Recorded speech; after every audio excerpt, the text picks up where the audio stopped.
place there. And Job, so we see the story of the first chapter of Job.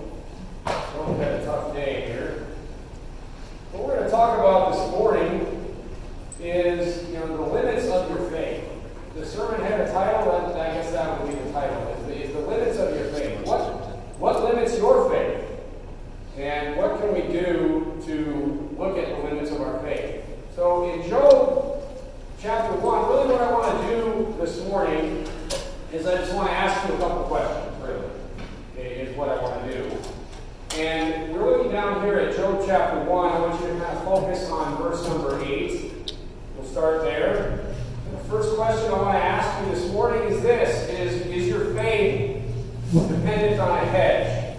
And if we look at Job chapter 1, in verse number 8, the Bible reads, "And the Lord said unto Satan, Hast thou considered my servant Job, that there is none like him in the earth, and a perfect and upright man, one that feareth God and escheweth evil? Then Satan answered the Lord and said, Doth Job fear God for naught? Hast not thou made a hedge about him, and about his house, and about all that he hath on every side? Thou hast blessed the work of his hands, and his substance is increased in the land. But put forth thy hand now, and touch all that he hath, and he will curse thee to thy face. And the Lord said unto Satan, Behold, all that he hath is in thy power, only upon himself put not forth thine hand. So Satan went forth from the presence of the Lord." So basically what we have here is we have a challenge from Satan to God. God is saying, look at my servant Job. Look at this man that serves me. Look at this man, how faithful he is to me. And Satan says, well, of course he's faithful to you. His life is perfect. He has everything going for him. He's rich. He has all sorts of cattle and sheep and all sorts of children. His family's great. Everything's great with Job. But if you took that away from him, he'd curse you to your face, Satan said. So that's the story as it starts out with Job. Now, Satan basically said you put a hedge around Job. And if you remove that hedge, he would no longer be faithful towards you. So we see, the test of Job beginning here. And God says, okay, take away the hedge. Notice in verse number 12, God says, Behold, all that he hath is in thy power. God gives the power to Satan to take away everything that Job has. And then he says, But put forth not thy hand upon Job. And of course, that even changes even further, where God allows Satan to even start cursing Job's health and taking away his health. And he says, just don't kill him. But Job was taken all the way to the brink to test this hedge. Okay? Now, let me ask you this. What is your faith dependent on a hedge? As you live in America today, and most of us are rich by all standards of other people living in the world, your life is not only going to be good times. I wish that it was. I guess I really don't, because as we see, as we move on here, bad times in your life might actually be good for you.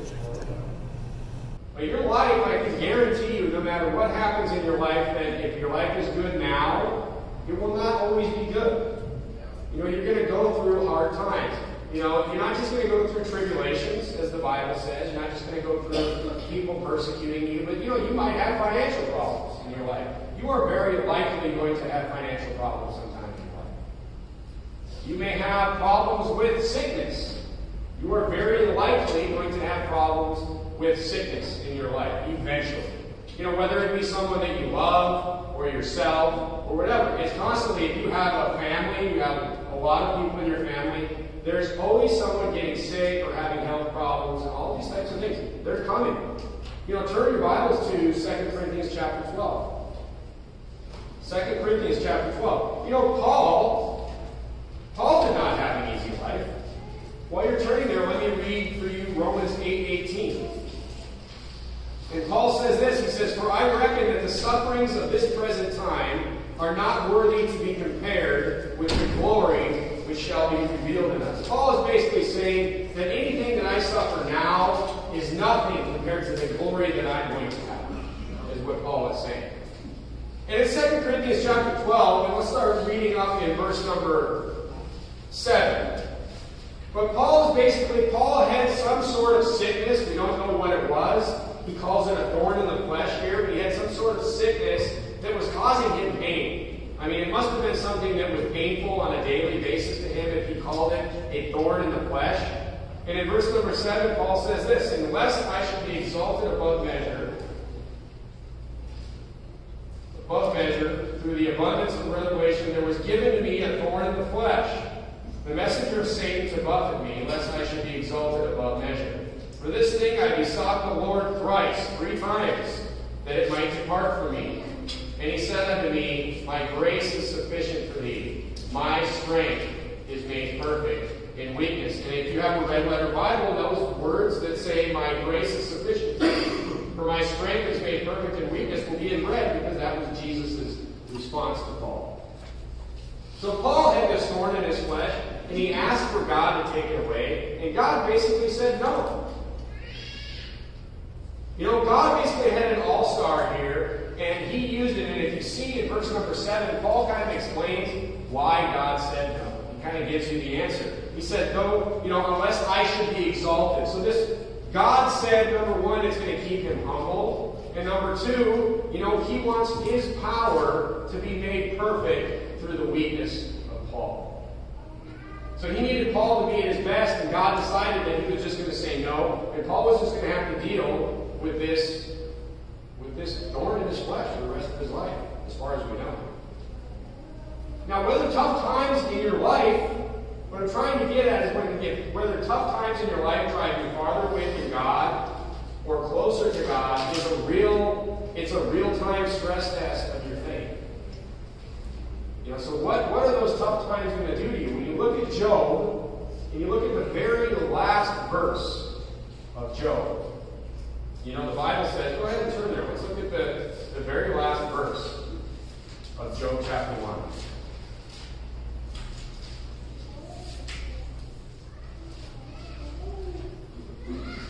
And it said, look, Job had the worst day that anyone could possibly even imagine having. He lost everything in one day. You notice how it just kept saying another servant came to him, another servant came to him. He lost all his stuff, he lost all his animals, he lost all his possessions, and then he lost all his children in the same day. And at the end, in verse number 22, it says, in all this, Job sinned not, nor charged God what? Foolish. He didn't lose his temper and say to God, why are you doing this to me? Job never turned on God. And if you read the story of Job and the entire book of Job, you'll see that even as Job's calamities get worse and Satan is allowed to touch his health, and Job, he just asks to die. He just says, why was I even born? Just it would be better if I would just die. His wife even says to him, curse God and die. She says, nicely. But the point is, Job never once foolishly charged God when all this was happening to him. He had a great faith. It was a great testimony of Job's faith. So we need to understand, first of all, that whatever God does is right. Okay? And sometimes bad things, just happen in your life. We live in a fallen, broken world. Now look, turn to Isaiah 55 while I explain this. But here's my theory on dealing with hard times. Because you're going to go through hard times in your life. And the more people that you surround yourself with, the more people, that you know at church, and that, you have in your family, the more children that you have, you're further and further out on this limit. Hard times are coming. You're going to have some hard times in your life. So, my theory on hard times is this. First of all, learn everything you possibly can, personally, when you're going through hard times. Hard times humble us. Hard times humble us. They make us realize that, hey, you know what? I'm not really in charge of everything here. I could have been accused of being this person in my life whose body had everything planned out perfectly. But hard times really humble you when you realize that, you're not in charge of everything. You can't control everything. So learn whatever lessons you can personally. We had some hard times, a few months ago with some sickness in our family, And, I started a list of just lessons that I need to learn from this. And most of those lessons are for me personally, and I'll never share them with anyone but my wife. Just personal lessons that I took away from that to help make me better. And help my faith grow, and help keep me humble, and help me become a better Christian. Some of those lessons are great lessons that can be, applied and come out in sermons and things like that. But a lot of those lessons are just personal lessons for myself. And, so learn whatever you can from the hard times in your life, because you know what? They'll make you better going forward. Amen. Look at Isaiah 55. Look down at verse number 8. Now, this is what we need to have faith in hard times. And in Isaiah 55, in verse 8, the Bible reads, "For my thoughts are not your thoughts, neither are your ways my ways, saith the Lord. For as the heavens are higher than the earth, so are my ways higher than your ways, and my thoughts than your thoughts." Look, God's ways are higher than our ways. And 9 times out of 10, I'll tell you this. Years down the road, you will look back at those hard times, and you will understand what God was doing in those hard times. You may not understand it, during the times that you're going through those things. But most hard times in my life, I can look back and I can say, you know what? I took some valuable lessons out of those hard times. And it was really worth it. Job lost everything in one day. You can't have this faith that needs to live in a padded room. That's so fragile that it needs to live in a padded room, and it needs to be protected perfectly, and everything needs to go perfect. Because it's just a matter of time before things don't go perfect in your life. Right. And if that's going to break your faith, you're doomed. I mean, you're not literally doomed, but I mean, your faith is going to break. Because hard times are coming. So you need to understand that God's ways are higher than our ways. Job lost everything in one single day. He said, "And naked I came out of my mother's womb, and naked shall I return thither. The Lord gave, and the Lord taketh away. Blessed be the name of the Lord." I mean, that's some strong faith right there. He looked at his children, he's like, they were just borrowed to me for a time. And the Lord just took them away. I mean, that's some strong faith. So remember as we talked about in Romans, tribulation worketh patience, patience experience, and experience hope. So that's how we should use those times in our life, is to make us stronger. And we remember that God is always right and His ways are higher than our ways. So my second question is this. Turn to Mark chapter 11. My second question for you today is this. What limits your faith? First of all, is there a limitless faith? Is there such a thing? But really, if your faith has limits on it, what limits it? Look at Mark chapter 11. Excuse me. Mark chapter 11, down in verse number 22. "And Jesus answered and saith unto them, Have faith in God.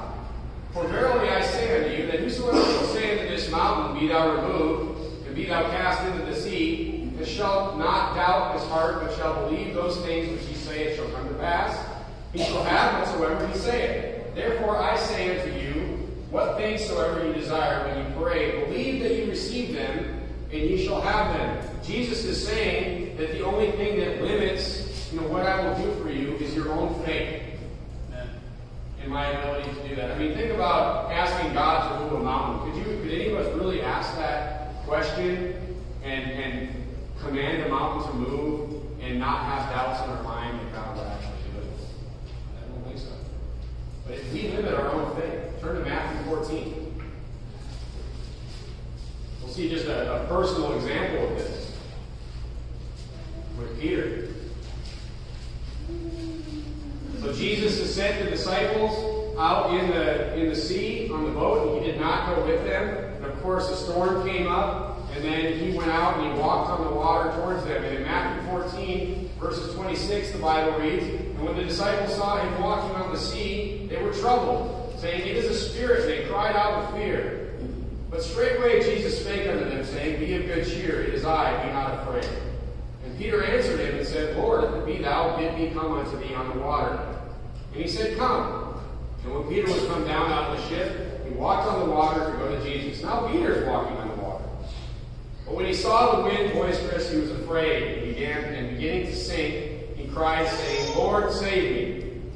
And immediately Jesus stretched forth his hand and caught him, and said unto him, O thou of little faith, wherefore didst thou doubt? So Peter doubted the fact that Jesus could, protect him. He saw the wind, and he saw the waves, and he saw the storm. He started to doubt, and then he started to sink. You'll see many times when Jesus was healing people that Jesus said, Thy faith has made thee whole. Thy faith has made thee whole. It was the faith of the people that Jesus pointed out. In Mark 5, you don't have to turn there, Mike. In Mark 5, verse 34, we see the woman when Jesus is walking in the big crowd, and the woman privately goes and she touches his garment. And Jesus didn't give permission to her or anything like that. She just touched his garment without him knowing, but he felt the virtue come out of him to heal her. And he said unto her, when she admitted that it was her, in verse 34, he said, Daughter, thy faith hath made thee whole, he said. Remember the centurion's servant? Turn to Luke 7. Luke 7. The centurion who wanted his servant healed by Jesus. Luke chapter 7. Look at verse number 8. And the centurion is telling Jesus that he doesn't even have to come to his house.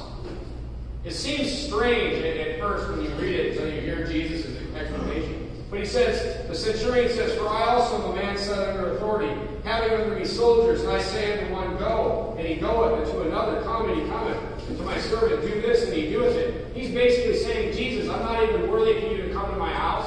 All you have to do is command that it's done, and I know it will be done. And Jesus said to him in verse number 9, when Jesus heard these things, he marveled at him, and turned him about and said unto the people that followed him, I say unto you, I have not found so great faith, no, not in Israel. So here's this Roman centurion that has all this faith, and Jesus is saying, I don't even find it amongst the Jews faith that is this great. So how do we get this great faith? How do we get this limitless faith? I mean, I want it. Don't you want it? We're not talking about saving faith here. We're talking about our faith as we walk in our Christian life. How is our faith made perfect? James chapter 2. Turn there. Because a perfect faith is limitless faith, is it not? James chapter 2. You see why we went through James chapter 2 as one of the first sermons that we did here? For James chapter 2, it was a chapter that I didn't necessarily like in the Bible after I got saved until I understood what he was actually saying. And you realize, as a saved Christian, how important that chapter is for your Christian walk. Look at James chapter 2 and verse number 21. We're looking for this perfect faith. How do we get it? Was not Abraham our father justified by works when he offered Isaac his son upon the altar? Seest thou how faith wrought with his works, and by works was faith made perfect? Wrought means worked into shape. It means it was formed, worked into shape through the works that he did. Turn to Matthew 14.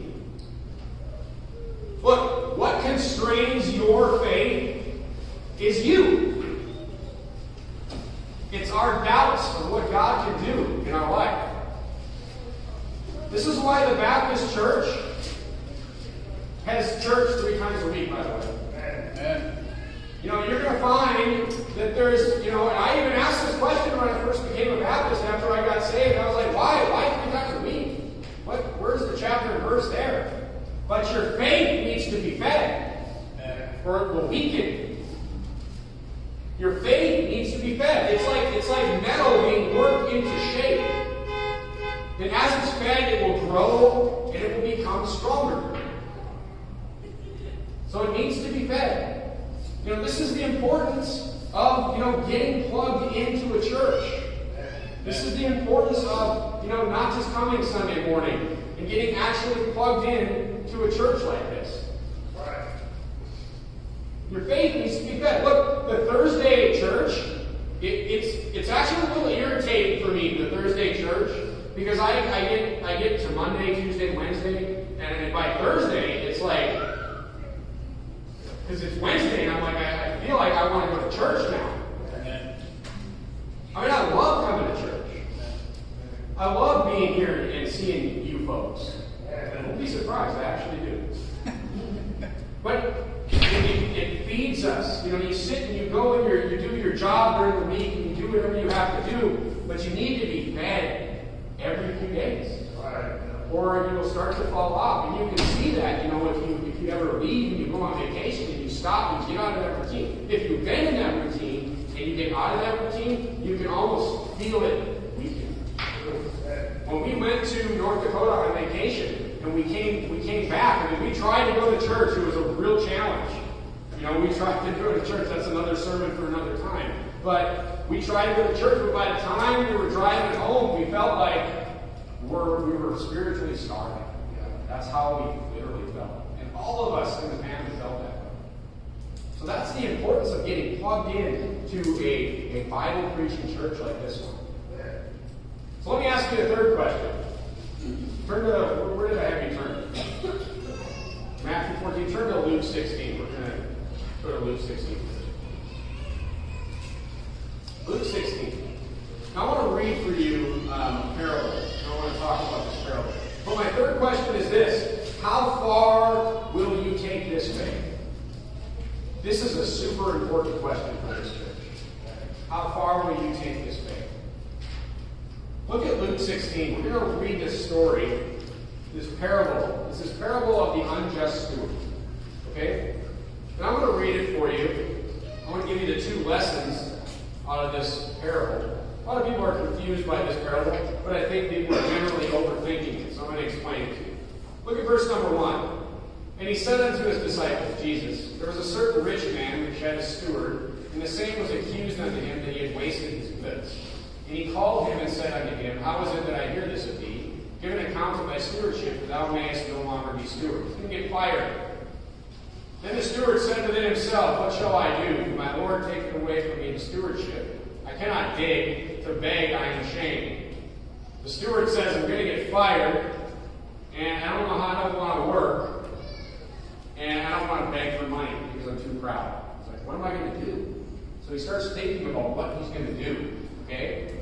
I have resolved what to do, that when I am put out of the stewardship, that they may receive me into their houses. So he called every one of his Lord's debtors unto him, and he said unto the first, How much owest thou unto my Lord? And he said, 100 measures of oil. And he said unto him, Take thy bill and sit down quickly and write 50. Then he said to the other, How much owest thou? And he said, 100 measures of wheat. And he said unto him, Take thy bill and write 80. And the Lord commended the unjust steward because he had done wisely. For the children of this world are in their generation wiser than the children of light. And I say unto you, make yourself friends of the mammons of unrighteousness, that when you fail, they may receive you into everlasting habitations. He that is faithful in that which is least is faithful also in much. And he that is unjust in the least is unjust also in much. So here we have this servant who's going to get fired. We'll break it down for you. He's going to get fired because he wasted his master's money. He was not doing a good job. He was like the accountant for the business. And he was going out and he was just blowing all this money on things, just wasting this money. And he finds out he's going to get fired. And there's this period where he knows he's going to get fired and he still has the job. So what does he do? He goes out to all the people that his boss has business with and gives them discounts and everything, using his boss's money. So a lot of people get a little confused on the wording here, but basically he was unjust with his boss's money all the way through. He was never just with his boss's money. So the first lesson is this: if you therefore have not been faithful in an unrighteous mammon, who will commit to your trust the true riches? So he was never faithful with what was his master's. And if you have not been faithful in that which is another man's, who shall give you that which is of your own? And the second lesson is the lesson I really want to focus on here, is in verse number 13. No servant can serve two masters.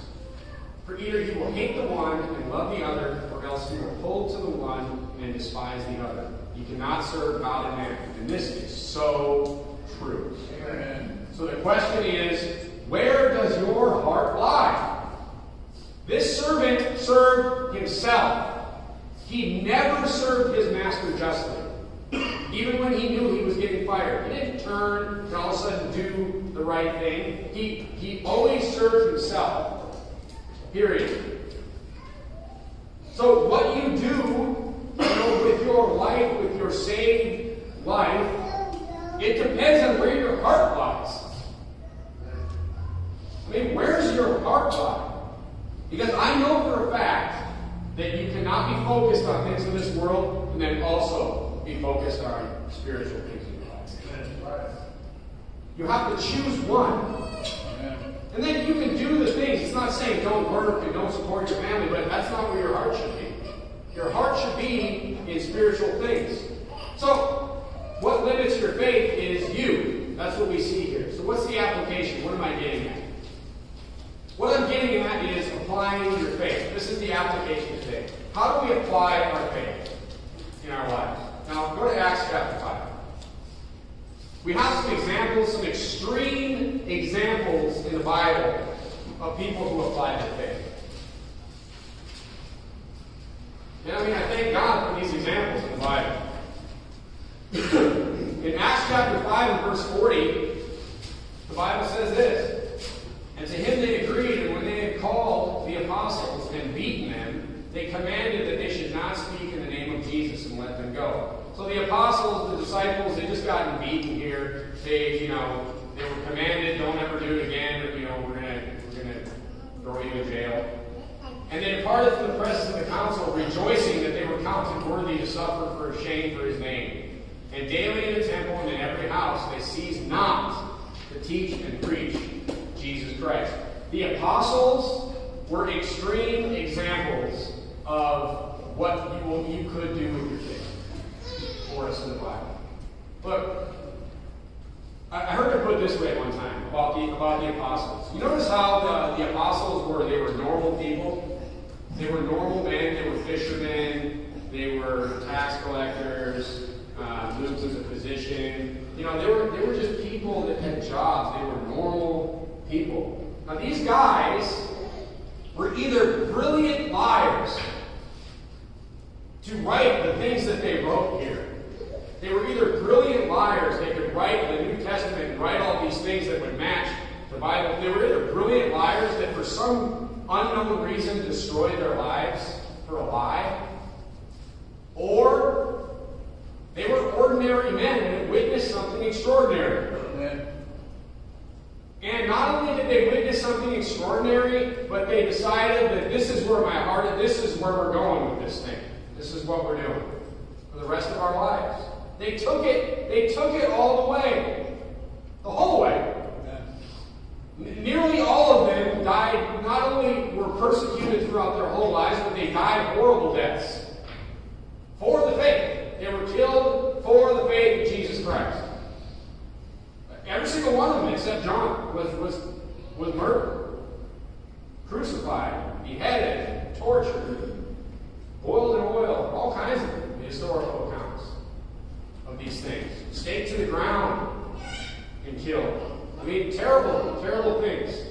They took it the whole way. Now today, what does that mean for us today? We look at, making changes in our secular self to move in this direction, right? That could mean a number of different things. That could mean going to church, as I talked about, going to church 3 times a week. That's a pretty small thing compared to what other people in the Bible did. We need to feed this faith. Maybe getting to church, that's step one. That's step one. Maybe that means, you're changing jobs or changing something in your schedule or in your life, but making a move in your life that allows you to do that first step.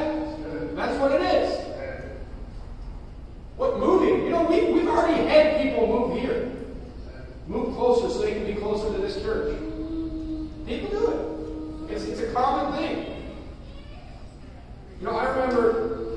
that when I think about, this church, of course I look at the model of Verity Baptist Church in Sacramento. And when I think about, the power of that church, you've got about 180, 200 people up there. But the power of that church is unbelievable. What they are accomplishing up there. Turn to 1 Corinthians chapter 3. We've had people move here. Verity Baptist Sacramento has had a dozen or more people move to go to that church. They moved across the country, they moved across the state, moved across the city, all kinds of things. They moved from all over. Just to get to that first step, and then to be in a church like that, feed their faith, and go to the next step from there. Now, what you won't see in that church is a bunch of those people, because I know all those people. They're my friends. And what you won't see is those people sitting down and discussing amongst themselves who gave up the most to get to Verity Baptist Church. I've never heard a conversation like that, ever. Because, what those people know that have made that type of decision to make a shift in their life like that, what they know is in 1 Corinthians chapter 3. Look at verse number 12. Now, if any man build upon this foundation gold, silver, precious stones, wood, hay, stubble, every man's work shall be manifest, for the day shall declare it, because it shall be revealed by fire, and the fire shall try every man's work of what sort it is. So all those things that people gave up, whether it was a little or a lot, they're all going to burn. It means nothing. And the fact that somebody moved across the country from Tennessee or Kentucky or wherever, they've already made that decision in their life, that those things mean nothing. They've already, so for them to argue or debate on, I had this and this and this, it would be stupid. Because every single one of them has already realized this. That it's all nothing, it's all going to burn. So it doesn't matter, great career, lame job, doesn't make any difference. Because it's making that decision that that's not what your life is about. And that's the key. Remember in Luke 21, the poor widow who had all the rich men throwing the money in the plate. And then he had this widow that put in 2 mites. And Jesus said this poor widow had cast in more than they all. It doesn't matter, little or a lot. It's making the decision that, this stuff, this life that I'm living, this business that I have, she gave all that she had. She made that decision. Turn to 2 Chronicles 25. 2 Chronicles 25. Let's see what God says about it.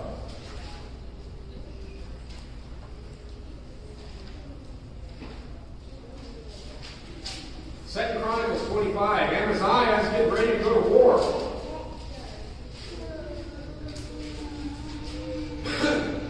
2 Chronicles 25 and verse number 20 and verse number 6. He goes and he hires an army. And the Bible says in verse number 6, he, Amaziah, hired also 100,000 mighty men of valor out of Israel for 100 talents of silver. But there came a man of God to him, saying, O king, let not the army of Israel go with thee. For the Lord is not with Israel, with all the children of Ephraim. But if thou wilt go, do it, be strong for the battle. God shall make thee fall before the enemy. For God hath power to help and to cast down. And verse number 9 is like one of my favorite verses in the whole Bible. It defines my life in a lot of ways.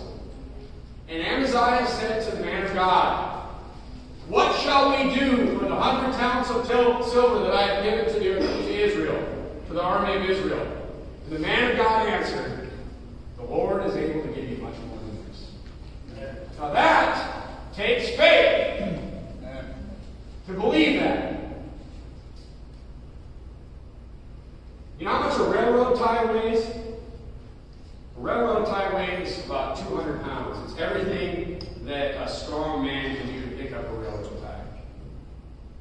You notice how God said the Lord is able to give you much more than this? I remember before we moved, I was having a little bit of a crisis of, am I crazy? Crisis of faith, you could say. I had decided to move, and there was a big hill on the farm where I could drive my pickup on top of this hill, and I could look down and I could see the whole farm. And I could see hundreds and hundreds of railroad ties that I had put in by hand as fence posts. And Garrett and I, the buildings that we built, and all this stuff, the business, all the things.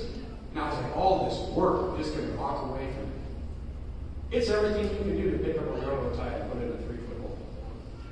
And then hand tamp that thing to the point where you hit it with a truck and it won't even go fast. It's a lot of work. You know what? It's all going to burn. Every bit of it. And you notice how God said, the Lord is able to give you much more than this. Here's what He didn't say. He didn't say, I don't care about anything you've ever done. That's what He didn't say. He didn't say He doesn't care about your financial needs. He doesn't say He doesn't care how you're going to support your family. He didn't say that He doesn't care, about where you're going to live. He said, I can give you more. Yeah. See, I was a planner. I had it all figured out. I had the next 30 years of my life figured out. I was going to build this place, and my son was going to buy this place, and he was going to have his place over there, and I was going to have my place over here. And it was just execute the plan, and I was executing. Let me tell you what. When I put my mind to something, I get it done. I had it all figured out. And walking away from it, I had to let it all go. 100%. 100%. I did it. And you know what? The Lord is able to give you much more than this. And I guarantee that statement. God guarantees it right there in the Bible. Because whatever you think you can do, it is nothing compared to what God can do. And He says He can give you more than this. But you've got to let it go first. See? You've got to let it go first. The Lord took care of us. More than I could ever imagine. The Lord took care of us. And you know what? When I let it go, and then I started doing the right works, guess what? That rocked with my faith. And my faith got stronger. And then I wanted to do more. And then God gave me more. And I wanted to do more. And it just gets, you see how it works? It's like that relationship with a friend that I told you about a few weeks ago. The relationship you want to have with a friend is where you're constantly trying to give your friend a better deal. And you're constantly trying to give your friend, that's the relationship that you want to have with God. No, I'm going to do more for you. And then He's able to give you much more than this. That's how it works. Look, I'm not preaching a prosperity gospel here. But I'm telling you, this promise is real. And even if it has nothing to do with anything financial, I mean, just what you can do with your faith in your life. Here's the nice thing about that. You have things, whether it be your business or whether it be your job or whatever. Hey, I'd like to get this promotion, or I'd like to get the business going in this direction. But all these different things are stopping me. Here's what's stopping you with your faith and getting this type of faith that can make you become this superstar like these guys in the Bible were. You know what's stopping you? It's only you. That's it. It's only you. I mean, that's a wonderful thing. I mean, hopefully it's not a huge problem. Hopefully, you aren't that big of a problem. But at least you don't have to deal with a bunch of other people. You say, quit worrying about it. The Lord is able to give you much more than this. Get moving to the things you should be doing, and I will take care of you. That's it. Look, church attendance, soul winning, these are all the building blocks of your Christian life. We go out soul winning. We try to get people to church. We get people saved. We try to disciple them. That's a lot of work. it's not easy all the time. It's tough. It's hard work. It would be much easier for you at the lamp or the ceiling fan church or whatever the churches are, right? But guess what? You go to those churches, you're still going to be just as saved. You're not going to lose your salvation. You're just as saved. But when you go to the door, which actually exists, by the way, there's actually one called the door. But when you go to the carpet and you go to church there, you're going to go on mission trips and you're going to hand out diapers to people. You're going to give people Tylenol. This is what you're going to do with your life. Nothing. Here's some Tylenol. Have fun in hell. See you next year. Hey, we built you a hut. Have fun burning in hell. What in the world? It doesn't make any sense. Look, in order to have a small church that turns the world upside down, you need to have this subset of people. You need to have this core of people that have this great faith. See what I'm saying? I mean, I love it for you as the individual to have this great faith. But if we're going to have this church that turns the world upside down, we've got to have these people. Verity Baptist Church, Sacramento, they run like 200 on Sunday morning. They run like 160 on Wednesday. They're all sold out. They have that core. That's why they're doing such great things, and they're just this tiny group of people. I'd rather have 30 people in this church for the next year and have the right type of people than have 150 people in here that are just like, they don't want to, whatever. It's the kind of people we need here. It's hard to be half in here. Sorry. It's difficult to be half in here because the problem statement is this, folks. The problem statement for us, and the reason that we're focusing so much here on you individually and your marriages and all this and the strong family unit is because the problem statement is the same, is that the world is unsaved. The entire world is unsaved. And who's going to go out and tell them how to get saved? Nobody else is going. Nobody. So you got to have these building blocks. And it's only limited by you. I can't make you have greater faith. It's limited by you. Now, even further than this, you say we're going to go out one-on-one and go soul winning and get people saved. We're going to do that until I can't breathe anymore. Until I'm dead. I don't do that.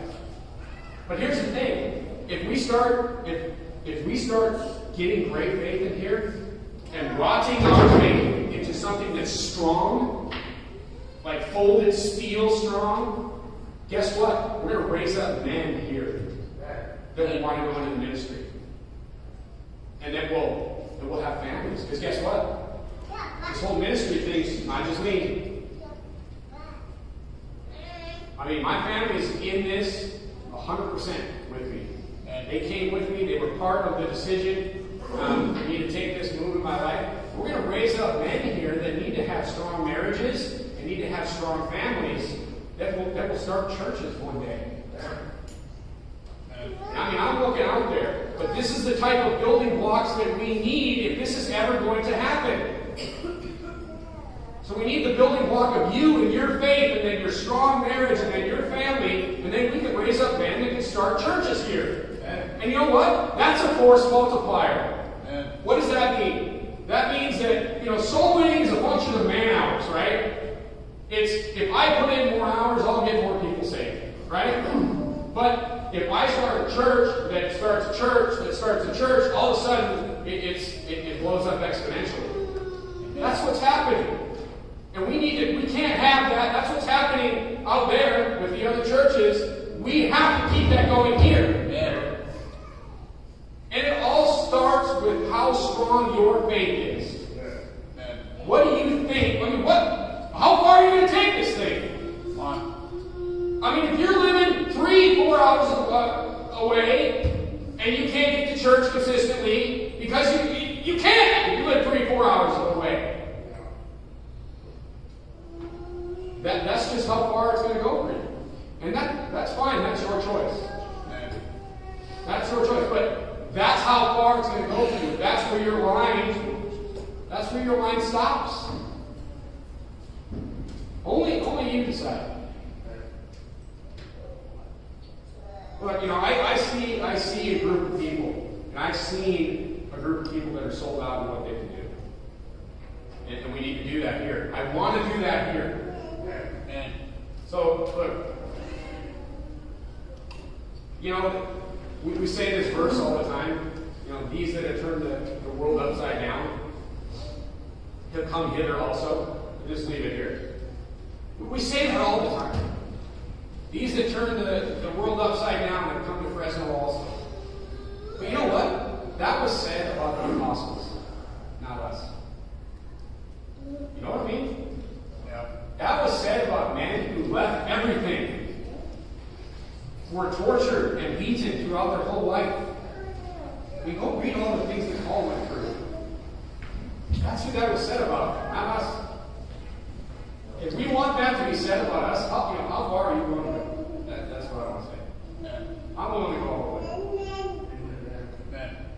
But I can't do this by myself. So I just want you to think about the point of this sermon this morning is real simple. You're saved, you're sitting in this church. How limited is your faith? How limited is your faith? And how far are you going to take this far? Because you know what? That's a decision that only you can make. That's it. All right? And then, if we get a bunch of sold-out people that are willing to take this thing the whole way, and we start doing these things that I talked about this morning, then people will say that we're turning the world upside down. Okay. Amen. It's all an individual decision, folks. It's up to you. All right? Our heads out of work church. Dear Heavenly Father, thank you for this church. Thank you for the Bible. Lord, we ask that you give us the strength of Job, the patience of Job, and ultimately, Lord, the faith of Job. That you help us to make these decisions in our lives that will rot with our faith and make it stronger. Lord, I pray for people that you help them understand that if they want to do things great in their life for you, that they are going to have to put their heart in the right place. And they will have to make decisions that might go against their secular upbringing or whatever other things that they've been taught, Lord. But we want our faith to rot perfectly with you. Get this work that needs to be done on this earth in our short lives. Get it done and get it done in the best way possible. Lord, we love you. Please bless the rest of the day. In Jesus'